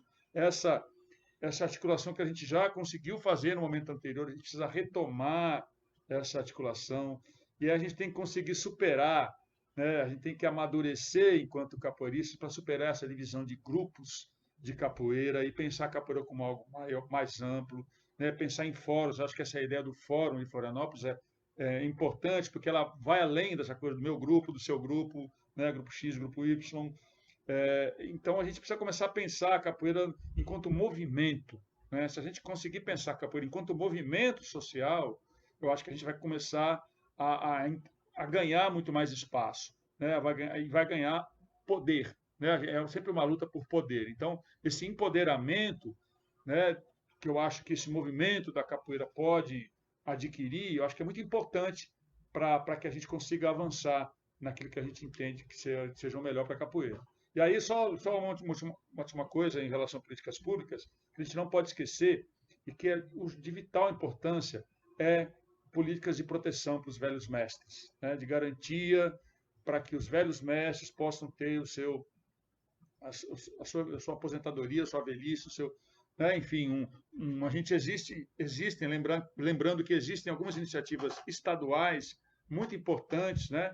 Acho que o estado de Pernambuco, se não me engano, Paraíba, aqui no Nordeste, se não me engano, tem mais um ou dois que existem já uma política clara, né, que garantem para que os mestres, reconhecidos pelas suas comunidades, aí fala de culturas populares no geral, não é específico da capoeira, mas é muito importante, é um avanço, né, no âmbito estadual, que garante o reconhecimento desses velhos mestres e garante uma subsistência para ele, em forma de bolsa, tem vários formatos, né, que isso possa acontecer, mas a nível federal não existe. Então é preciso que a gente lute também para que uma política pública de proteção aos velhos mestres de capoeira possa acontecer no nosso país. Pessoal, acho que o debate foi assim, né, esclarecedor, acho que em todos os pontos, né? E nossa proposta era ter 1h30. Vou abrir para a Dani fazer uma consideração final ali dela. Mas eu acho que assim foi excelente. Acho que o retorno que a galera tá dando ali tá sendo fenomenal, né? Se vocês me permitirem, eu queria só lembrar da Aldir Blanc, né? Que a gente acabou não falando sobre isso. E eu acho que é um momento importante, porque a Aldir Blanc, para quem não conhece, né, é uma lei que destinou recursos públicos emergenciais para fazedores e fazedoras de cultura no Brasil inteiro. E essa lei, ela, vou tentar ser bem breve, ela começa como uma conquista, né? Porque a gente está nesse contexto aí de pandemia, os estados, municípios e o governo federal com resposta nenhuma, muita gente com atividade paralisada, uma situação muito complicada. A gente tem que lembrar que tem muita gente que vive das suas práticas, né? Eu sempre falo que a gente ainda tem uma dificuldade de se reconhecer como trabalhador e trabalhadora da cultura. A gente tem um pouco de preocupação com isso. Claro que a gente pensa que isso pode representar uma submissão a esse sistema capitalista, né, explorador, e também às vezes isso parece assim para algumas pessoas que pode gerar aí uma perda do senso crítico em relação à sua prática, da importância disso. Mas a verdade é que para muitos, né, daquilo que a gente já vem conversando aqui, para muitas a capoeira é sim fonte de sustento, é sua principal atividade de vida. E aí essas pessoas tiveram suas atividades paralisadas em março, muitas, né? Não preciso falar isso, muita gente está aqui sabe e talvez tenha vivido isso na pele. E a Lei Aldir Blanc ela surge então para atender essa demanda a partir dos movimentos com os legisladores, né? Todo um movimento social que vai ressurgindo nesse início de 2020, que mobiliza deputados e deputadas. Vale que mencionar a deputada Benedita da Silva, a deputada Jandira Fegali, tiveram importância muito grande, e se consegue mobilizar tanto nacionalmente que a lei é aprovada, né, em todas as instâncias de uma forma muito bela. É uma lei que tem uma abertura, uma possibilidade muito grande de distribuir recursos lá nos 3 incisos, o inciso 1 para auxílio emergencial, o inciso 2 para espaços, grupos, instituições, inclusive aí os que têm fins lucrativos, os que não têm espaço físico, né? Havia uma compreensão assim, equivocada de que era só para quem tinha espaço físico, e não é. O inciso 3 para os editais. E aí, qual é a dificuldade? Né? Porque o governo Bolsonaro passou 50 dias para regulamentar a lei. E ninguém pode achar que isso não é estratégico, né? Foi estratégico, sim. Eles demoraram tudo que eles podiam para dificultar mesmo a implementação da lei. E depois essa lei vai ser implementada no âmbito municipal com uma regulamentação que deixou muita coisa em aberto. que se esperava é que o governo federal assumisse aí a responsabilidade e decidisse com suas procuradorias jurídicas o que era fundamental que fosse feito, o que podia ser feito e o que não podia. Mas a regulamentação veio deixando um bocado de coisa em aberto ainda. O que resultou? Que os municípios, muitos municípios, tiveram muita dificuldade de decidir se iam ou não implementar a lei. É um recurso que eles podiam receber, mas isso também representava eles criarem uma regulamentação própria, né, decretos regulamentando a lei, e esses decretos tem a questão da segurança jurídica, né, que os gestores municipais agora estão sempre muito ali preocupados com o que o jurídico vai decidir por causa da lei de responsabilidade fiscal. Logo, muitos municípios brasileiros simplesmente não submeteram um plano de ação. E vale lembrar que a gente está no ano eleitoral, né, quando os governos municipais estão finalizando, então muita gente decidiu não fazer.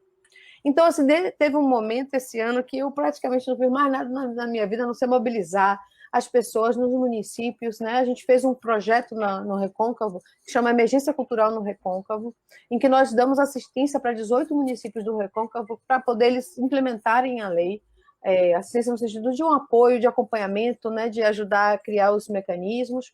A gente viu isso acontecer também em muitos municípios, mas infelizmente não com a mesma intensidade que precisava.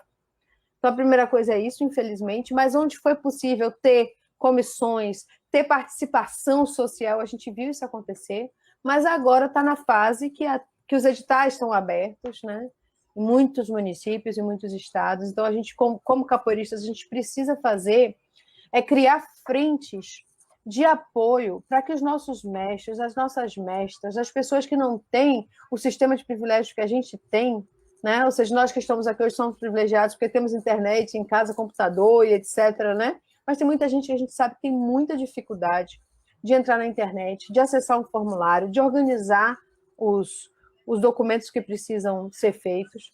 E a gente precisa criar frentes amplas de movimento de trabalho para ajudar essas pessoas a participarem desses mecanismos e terem acesso a esses recursos. É uma coisa que depende muito da mobilização coletiva. Eu fiz no meu Instagram, aqui em Salvador, uma leitura comentada de editais. Eu acho que foi um exemplo assim que eu acho que deu certo e que isso poderia ser feito por todo mundo. Sabe, em todos os lugares que tem editais. Uma pessoa de Jequié, aqui na Bahia, me ligou e falou, olha, eu vou fazer uma leitura comentada dos editais aqui do município. Eu falei, faça mesmo.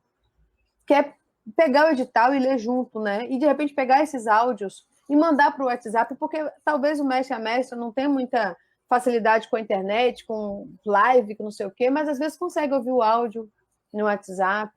Enfim, a gente precisa ser estratégicos nesse momento e pensar em formas da gente, como capoeirista, estar participando desses recursos públicos que estão por aí sendo distribuídos.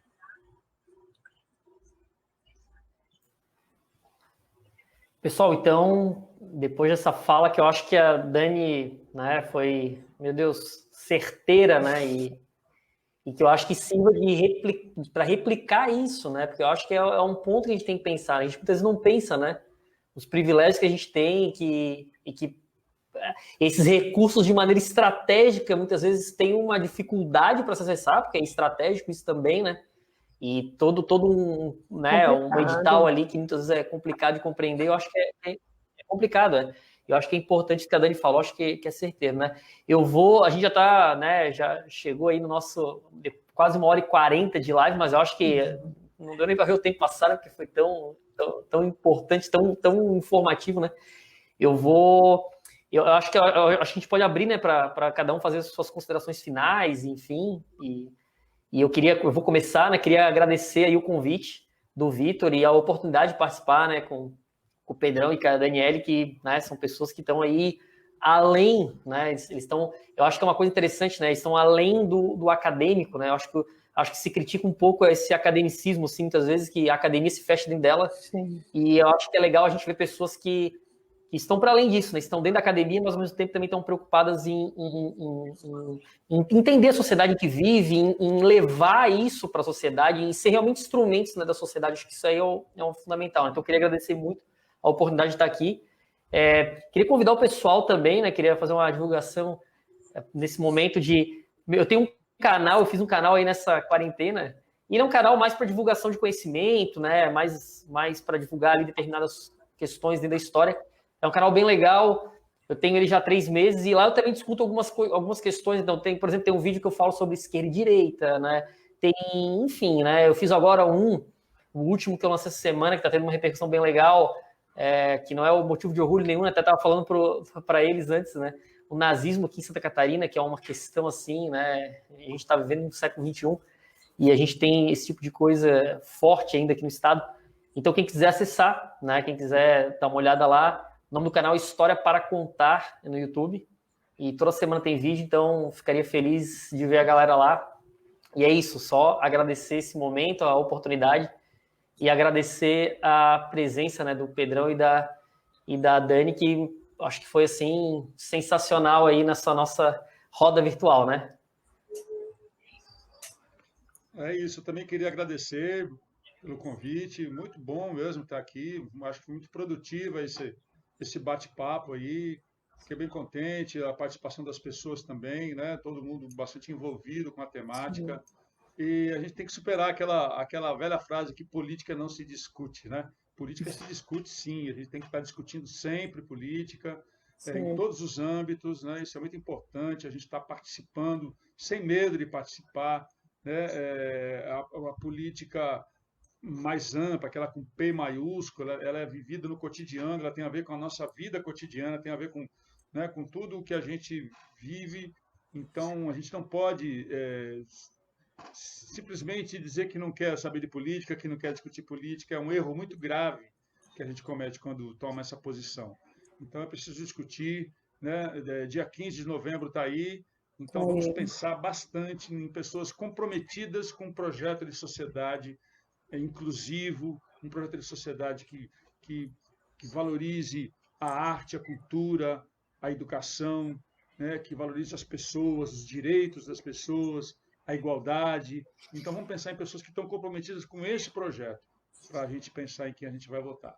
Então, obrigado, Dani, um beijo para você. Palito, prazer em conhecê-lo. E todos aí estamos também à disposição, estamos aqui na Bahia, mas sempre abertos para estar dialogando, estar conversando. Quem quiser, lá tem meus canais também no YouTube, onde tem alguns documentários que eu já fiz sobre capoeira. Eu também sou músico, sou compositor, então tem coisas da minha parte musical lá também. Então, está no YouTube, no Facebook, Instagram, enfim. Pedro Habib e Pedrão, tá bom? Então, obrigado a todos aí, uma boa noite de sábado para todo mundo. Ai, que saudade, né, de uma roda de samba com o grupo do Mestre Pedrão, maravilhoso. Vejam no YouTube porque é muito bom, gente. É muito bom, viu? Vocês precisam conhecer. Quem não conhece, né? Que coisa boa, viu? Estou muito feliz. Agradecer também o convite, né, da Jo. Obrigada, Jo. Fiquei muito feliz com o contato, conhecer o fórum, por conhecer vocês. Um abraço para todo mundo que entrou aí. No nome daqui, o pessoal falou do Mestre Pop. Teve um comentário aqui que alguém votou, que eu achei muito bacana. Se todos os alunos tivessem mestres falando mais de política, com toda certeza os alunos estariam mais preparados também para embate, para além da capoeira. Meu mestre, muito obrigada pela sua fala todos os dias depois dos treinos. Maravilha esse debate. Foi a Drica que botou, e eu entendi que o mestre Pop, né? Se eu estiver enganada. Mas isso é massa, né? Que ela falou, por exemplo, se todos os mestres tivessem, né? Porque é desse miúdo que a gente precisa. Né? A gente precisa discutir no dia a dia com nossos filhos, com nossos sobrinhos, com as pessoas que a gente conhece, com as pessoas que a gente tem contato com relações profissionais, com todo mundo que a gente conhece no prédio, na rua e tal. A gente precisa fazer essa discussão chegar, ser ampliada, ela sair das bolhas, né? Porque essa coisa da internet, né, das redes sociais, faz a gente achar que a gente está falando para o mundo, mas a gente não está, né? A gente está falando só para a nossa bolha. E eles decidem para quem eles vão mostrar as nossas mensagens. Né? E a gente viu aí o quanto isso levou à eleição de pessoas como Trump.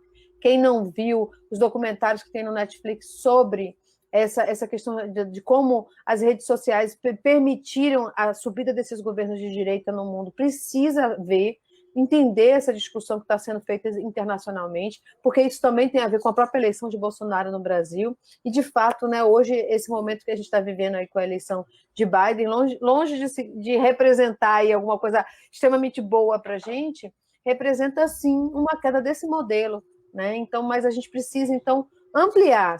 A rede é importante, sim, a gente tem que falar da rede, mas a gente também tem que falar isso no dia a dia. Fiquei muito feliz com a roda, eu aprendi um bocado também, conhecer vocês foi ótimo, então vou ali buscar as crianças, que já devem estar com saudade da mãe, mas assim, muito feliz, muito satisfeita por essa troca, muito obrigada.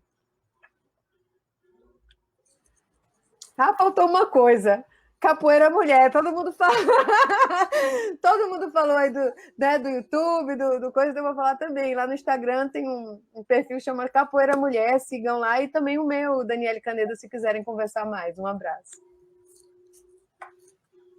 Valeu, pessoal. Tchau.